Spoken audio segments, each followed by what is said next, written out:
निर्मला सीतारमण ने बड़ी आसानी से बता दिया कि 12 लाख में कार खरीदी और 9 लाख में बेची तो जो अंतर है यानी 3 लाख रुपए उस पर 18% टैक्स लगेगा। निर्मला जी टैक्स लगा रही हो कि भाई आलू डाल रहे हो भाई कि हर चीज में मिक्स हो जा रहा है, हर सब्जी में आलू डालो मिक्स हो जाता है, वैसे ही आप टैक्स लगा रहे हो। पॉपकॉर्न सादा खाओगे या फिर कैरमल वाला खाओगे उसके ऊपर टैक्स। अगर गाड़ी आपने देखो तुम एक तो तुम्हारी औकात है कि गाड़ी खरीदने की मालूम नहीं, पर एक 12 लाख की गाड़ी खरीदी तुमने और 2 साल बाद तुमने 9 लाख की बेची, जो 3 लाख का तुम प्रॉफिट का मतलब तुम लॉस ले रहे हो उसके ऊपर भी टैक्स। भाई प्रॉफिट के ऊपर टैक्स सुना था भाई, ये लॉस के ऊपर भी टैक्स लगा रहे भाई। भाई मुझे माफ कर दो, दिन में आज से जग जाहिर भाई। देखो दिन में 3 बार से ज्यादा करने वाले, मेरा मतलब दिन में 3 बार से ज्यादा नहाने वाले उनके ऊपर टैक्स लगेगा भाई। दिन में 3 बार से क्यों नहा रहे हो भाई? पानी बचाओ, पानी बचाओ भाई। भाई आगे की जनरेशन फालतू है तो है, पर अपन को पानी बचाना चाहिए। जो ग्लेशियर बचा रहे हैं मैं तो कहता हूँ ग्लेशियर को पिघल जाने दीजिए, ये साले डूब के मर जाएंगे। ये कि नहीं भाई? निर्मला ताई मैं ये बोलना चाहूंगा कि मुझे माफ कर दो भाई, भाई मुझे माफ कर दो। देखो तुम्हारे टैक्सेस है भाई स्विट्जरलैंड के जैसे, यूरोपियन कंट्री जैसे, बहुत रिचेस्ट कंट्री लग्जमबर्ग जैसे तुम्हारे टैक्सेस है। और तुम्हारी क्या बोलते हैं उसको फैसिलिटीज है युगांडा कीनिया की तरह। भाई युगांडा कीनिया में भी अच्छी फैसिलिटीज होगी। तुम्हारे रोड अच्छे है, रोड के गलियां देखी है तुमने? गलियां में जहाँ पर यहाँ से नाला जा रहा है, यहाँ से नाला जा रहा है, वहां से नाला जा रहा है, और निर्मला ताई बोलती है अगर आपकी गली में से 2 से ज्यादा नाले अगर निकल रही है तो उसके ऊपर टैक्स लगेगा। भाई निर्मला जी कंट्रोल, माफ कर दिए, मुझे माफ कर दो भाई, मुझे माफ कर दो भाई। और मैं क्या ही बोलूं भाई, गुकेश देश के लिए वो चेस चैंपियनशिप जीता, यंगेस्ट वर्ल्ड चैंपियन बना वो। लिटरली उसके ऊपर 11 करोड़ रुपए उसका प्राइस पुल था, उसमें से 4 करोड़ सरकार लेने वाली थी। फिर उनको समझ में आ गया कि भाई लोगों ने फिर बहुत बैकलैश दिया, बोले कि सरकारी नहीं आने देंगे, ये वो बोल के लोगों ने बहुत ही गालियां मारी, बहुत इतनी माँ बहन तक गालियां दी लोगों ने। तब उन्होंने बोला कि नहीं लेंगे भाई।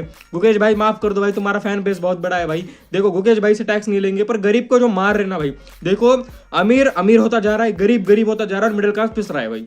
देखो ये लोग अमीर से पैसे नहीं लेंगे, क्योंकि अमीर को क्या है 10 लाख भी दे दे अमीर तो उसको कुछ फर्क नहीं पड़ता ना भाई अमीर। और गरीब का कैसा है, गरीब को अगर तुम 10 रुपए भी देते हो गरीब खुश हो जाता है। पिसते मिडिल क्लास वाले, पैसे लेते मिडिल क्लास से, फायदा करते गरीबों का, और अमीरों को पैसे देते ये लोग। भाई वाह, ये कौन सा सिस्टम है भाई? देखो ये मिडिल क्लास वाले पिसते पे पिसते जा रहे हैं भाई। मिडिल क्लास वाले ने जिसने 10 साल पहले सोचा होगा कि मैं घर खरीदूंगा, वो घर का पतरा खरीदने के लिए तरस रहा है कि घर का पतरा कहां से खरीदूं। इतना खतरनाक हमारा टैक्स सिस्टम हो चुका है भाई। मुझे लगता है भाई देखो देयर इज अ रीजन भाई, लोग इतने लोग इंडिया छोड़ रहे हैं, जिनके पास भी पैसा होता है, जिनके पास भी बहुत ज्यादा पैसा रह गया तो वो खेत बेच रहे हो, इंडिया छोड़ के जा रहे हैं। उसका कारण यही है, देखो कम से कम बाहर की कंट्रीज में टैक्स ज्यादा लिया जाता है, पर वहां पर फैसिलिटीज भी वैसी होती है। हॉस्पिटल की फीस भी बहुत ज्यादा होती है बाहर, पर वहां पर फैसिलिटीज भी अच्छी होती है। हमारे यहाँ कुछ भी नहीं, फैसिलिटीज तुम केनिया युगांडा वाली लोगे, पर टैक्स भरोगे स्विट्जरलैंड जैसा। अगर टैक्स नहीं भरोगे सालों, तो देखो एक तरीका है मेरे पास एक तरीका, अगर तुमको टैक्स नहीं भरना है तो भाई मैं आरसीबी फैन हूँ, तो समझ बहुत लोगों को समझ गया होगा मैं आरसीबी फैन हूँ। और आरसीबी का जो एक्स ओनर था विजय माल्या और या फिर नीरव मोदी, भाई इनकी तरह मैं बोल रहा हूँ कुछ तो घोटाला करके भाग जाओ भाई। झूठ भी नहीं भाई, मुझे लगता है इनकी तरह कोई तो घोटाला करके भाग जाऊंगा भाई, क्योंकि भाई मैं नहीं भर रहा भाई टैक्स। देखो मेरे पास पैसे भी नहीं है, पर भाई अगर मुझे कोई बोले कि भाई तू इतना पैसा कमाए साल में, उसका मेरे को 30% दे, मैं थप्पड़ मारना है, मैंने थप्पड़ मारना भाई। मैं 1000 रुपए नहीं कमा रहा हूँ, पर मुझे अगर बोला जाए कि तू 1000 रुपए कमा रहा है, 1000 में से 300 मुझे रुपए दे, तो भाई मुझे रोना आएगा कि नहीं? मेरे को देखो रोना आ रहा है भाई, मैं एक्टिंग भी नहीं कर रहा भाई, मेरे को रोना आ रहा है सच्ची में। निर्मला ताई ऐसा क्यों कर रहे हो भाई? मुझे माफ कर दो, और भाई गरीबों को भी माफ कर दो भाई। मिडिल क्लास लोगों की क्यों ले रहे हो तुम लोग भाई? तुमको लेने के लिए कम चीजें है क्या? तुम मिडिल क्लास लोगों की ले रहे हो भाई। ये सब दोगलापन है, मैं तेरा दोगलापन उतारता हूँ अब। लिटरली हर चीज पे टैक्स, हर चीज पे। अबे पॉपकॉर्न के ऊपर टैक्स, मतलब एक्स्ट्रा टैक्स 18% ज्यादा टैक्स कैरामल वाले पॉपकॉर्न के ऊपर। गाड़ी खरीद रहे हो उसके पे टैक्स, गाड़ी बेच रहे हो उस पे टैक्स। अब देखो गाड़ी किस लिए बेच रहे हो? क्योंकि टैक्सेस बढ़ गए हैं, और गाड़ी बेचने के ऊपर भी एक और टैक्स हुआ बेटे भाई। ये कौन सा क्रिस्टोफर नोलन खेल रहे हो तुम?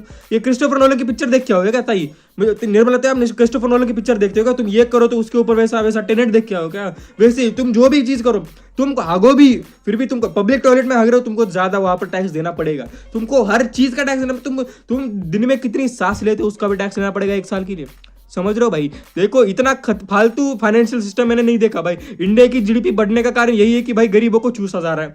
गरीबों का कोई नहीं चूस रहा, पर गरीबों को चूसा जा रहा है, ये अलग बात है। दोनों में बहुत डिफरेंस है, आप अगर गौर करो तो समझ में आएगा। और यही बताना चाहता हूँ कि भाई निर्मला ताई भाई गरीबों की दया करो भाई। देखो आप हर चीज पे कैसे टैक्स लगा रहे हो भाई। देखो कोई देश के लिए जीत के आ रहा है उसके ऊपर टैक्स, कोई देश के लिए मतलब उससे अच्छा तो देश के लिए जीतने से अच्छा देश से भाग जाओ। देश के लिए अगर जीत रहे हो तो आपके ऊपर टैक्स लग रहा है, पर वही आप विजय माल्या की तरह भाग रहे हो, आपको कुछ नहीं मिल रहा, आप सेफ भी हो। लिटरली वहां अपन को मालूम है कि विजय माल्या वहां रहता है, घोटाला करके भाग गया है। देखो यस बैंक वाले ने, मतलब विजय माल्या का स्टेटमेंट आया था कि जितना विजय माल्या ने लिया था उससे ज्यादा सरकार ने प्रॉफिट बना दिया है सिंपत्ति ले कि भाई ये चाहिए वो चाहिए, भाई मैं हम डूब गए बोल के ऐसे सिंपत्ति ले लेके उन्हें ज्यादा प्रॉफिट बना लिया है जितना उनको लॉस हुआ था।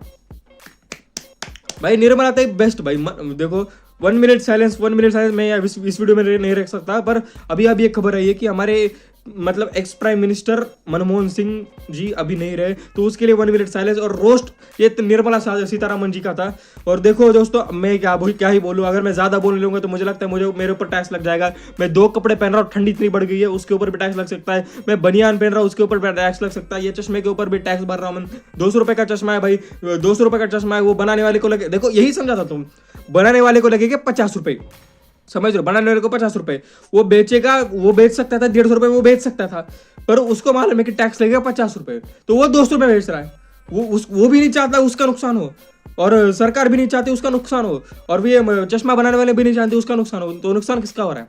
समझ रहे हो तुम्हारे दिमाग में बात जा रही है। तुम्हारे अगर दिमाग में बात जा रही है तो वीडियो को लाइक कर दो, चैनल को लाइक शेयर सब्सक्राइब कर दो। मैं मिलता हूँ तब तक के लिए, बाय बाय, जय हिंद।